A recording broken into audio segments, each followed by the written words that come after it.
But I say this. Listen, I've not spoken about finances, but you will be learning that if you buy everything with money, wisdom is far from your life. A time will come when you will see yourself doing great things, projects to the multi-millions and billions, and people will not know where it's coming from. You see, your diligence and your keenness of spirit, the ability to identify great minds and invest in them before they rise, you are already paying. That is an investment. Hallelujah. Again, my example, if Daddy Gio lands here now in Lagos and says, I don't have a vehicle to go to the island, it's not rent. Somebody who owns a car company is his son. So the person will not say, use it and give me back. The person says, I've been praying for an opportunity to give you that car.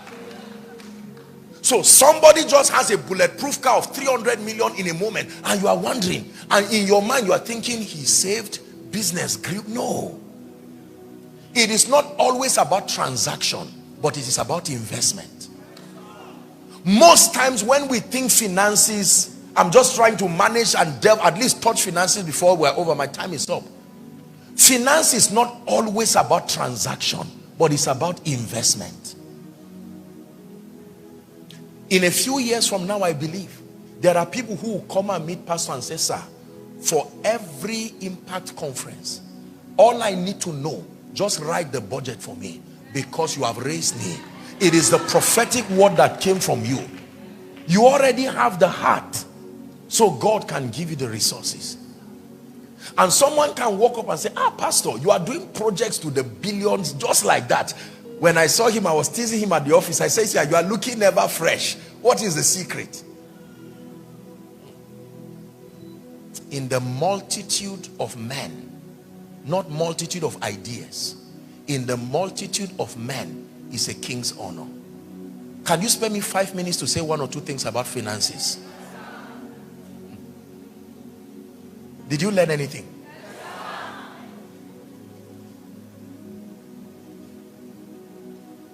This man is lucky. Oh, you see how lucky people are now? In Africa, we don't have respect for the sacrifice of people. Once you see God lifting people, Dr. Amos Fenwa, great man, I'm sure he's just lucky. Maybe he just prophesied to somebody. No.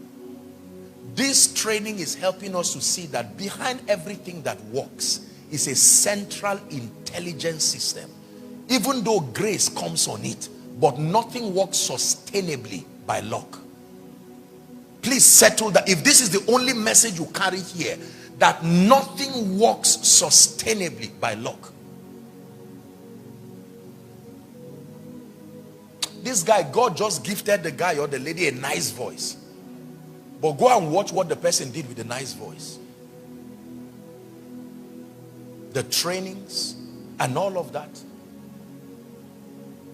Somebody sent me a humorous text one time and said that I'm lucky I met Jesus and Jesus imparted light on me. They say, you need to come and see what I do with that light when you are sleeping. I am what I am by the grace of God, he says. But this grace was not showered on me, in that I labored more than you all. Behind everything that works is a central intelligence system.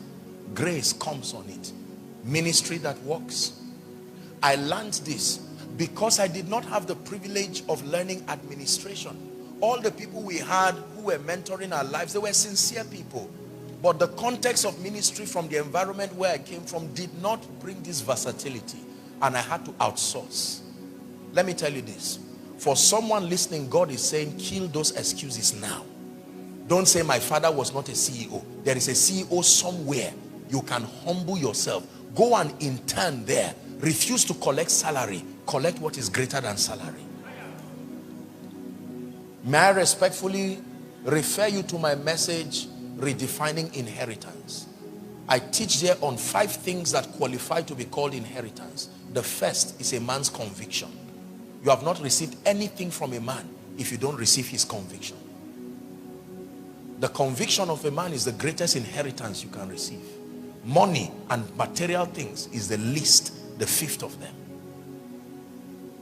His inheritance, his convictions, his name, his relationships. Hallelujah. And up till today, I continue to learn. I'm a student of knowledge. I admit the areas I do not know. When God opened our ministry to an international scale, I needed to learn the ethics. You don't go to another nation and do ministry the way you are doing in Nigeria. First, they will arrest you, number one, because we compromise on many things here and go scot-free. But once you are outside, there is a lot of meticulousness. And that one is not just the issue of prayer and fasting. There is an exact intelligence that comes to it. How do you raise people? How do you train people? Let me stimulate your mind for 1 minute as we just leave this area. How do you build teams? How do you build a strong pastoral team? Do you have a system for raising sons? Or do you just raise people and keep random picking who is getting more anointed and say, you look serious, come? How do you standardize raising people? How do you guarantee any product that comes out from you, whether spiritually or the rest? If you are in a ministry and there are 5 people you have raised, can you guarantee consistency of character? Can you guarantee consistency of delivery?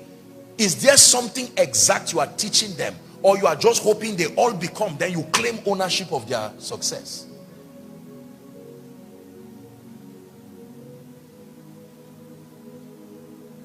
There are trainings every once in a while. There is no facet of our ministry that outgrows training. None. Not me, not anyone. You see, there are periodic retreats where exact things are taught. There are a few questions every organization must ask in creating systems. I don't have the time.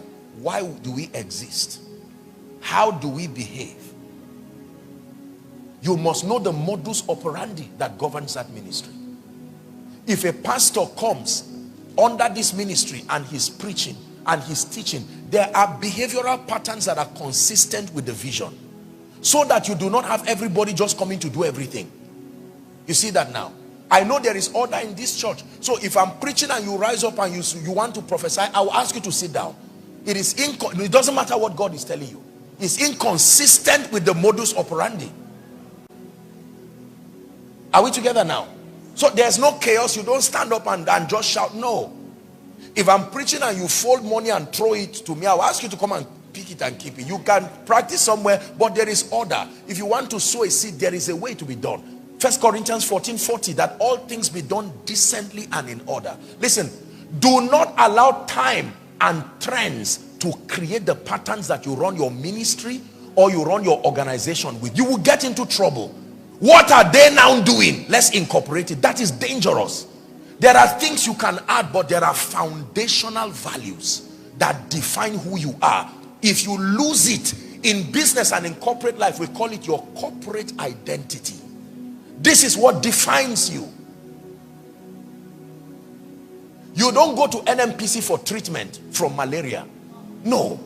NMPC is not a hospital. You don't go to Unilag to fuel your car. They are so designed with a corporate identity. The identity is what attracts the people you are looking for. Are we together now? Before we left Abuja, I was asking my people in one of the, the lounge. I said, why is there no restaurant in this place? And then one just told me, said, there's a restaurant here, but it's hidden. I said, you see now? God has called you into a healing ministry. Have you designed and branded everything you do such that those who need your grace know where to find you? Or are you just assuming? Ingathering is a function of intelligence plus grace. Noah prepared the ark. God brought the animals. You don't bring the animals to queue while you are trying to prepare the ark. No. There are many preachers. Those who need them do not know where to find them. Unfortunately, social media is not where they will find you. You have to brand your impact by limiting your activities and channeling your strength to project the grace God has given you. This is a prophetic ministry. Anybody who comes here knows there are many aspects. Your pastor is a great teacher. He's a great man, great pastor. But one thing that strikes him out is that prophetic grace. So he can stand in the midst of 30 men of God, and is the one thing that brands him out. Most of us are losing our identity trying to do what brings everybody. There are things I will never do. It's not part of what makes me me. It is good, but I will not do it. It is unnecessary as far as selling the spiritual value God has given me is concerned. Are you learning now? So you have a restaurant, and your restaurant looks like a petrol station. How do I come there to eat? There is nothing there that calls my attention. You are a great healer with great grace, but there is nothing around your life, your teachings, your persona. There is nothing around you that sells that value. When Jesus arrived, his manifesto was clear. I've come from heaven to bring reconciliation, and for the rest of my stay, I will sojourn advocating the Father's agenda. He stood up to read in Luke chapter 4, and they brought to him the scroll of Isaiah, and without missing words, he said, the Spirit of the Lord is upon me, recited the manifesto of his arrival, and from that time there was no distraction whatsoever. There were many wonderful things Jesus would have done, but he was limited to what branded him. Men do not buy products, they buy perceptions. They buy perceptions. That is the reason why people can buy things that are not profitable to them, but because it carried a perception of value. If I carry a particular drink and I peel away the, what they call it now, the wrap, and I tell you to buy it at that amount, you will not buy it again, just because I removed something. For someone, God is telling you, go back and put your ministry, your organization in order. Define your activities. Does it reflect your call? If you are meeting me for the first time, what can you say about me? It doesn't matter whether you meet me in a wedding ceremony, in a burial, or on stage. Everything around me should speak to what I represent. Are we together? So if you are a tailor and what you are wearing is not correct, and you are saying God knows, it's only God that knows you are a good tailor. Those who need you do not know you are a good tailor. It is your assignment to make them know. I'm sorry, but I hope I'm not wasting your time. Hallelujah. You must be in defense. The Bible calls everybody must be a fanatic of their vision, what they are called to do. When you come for koinonia, there are certain things you must experience. From the gate, the atmosphere, the ambience, the way the service was designed. It was designed to do specific things, not everything, specific things. And rating whether we have done well or not is, number one, based on the truthfulness and the spirituality of the impact. But number two, the compliancy and the consistency. So if I rebuke someone as a worker, I'm rebuking the person with respect to the standard created.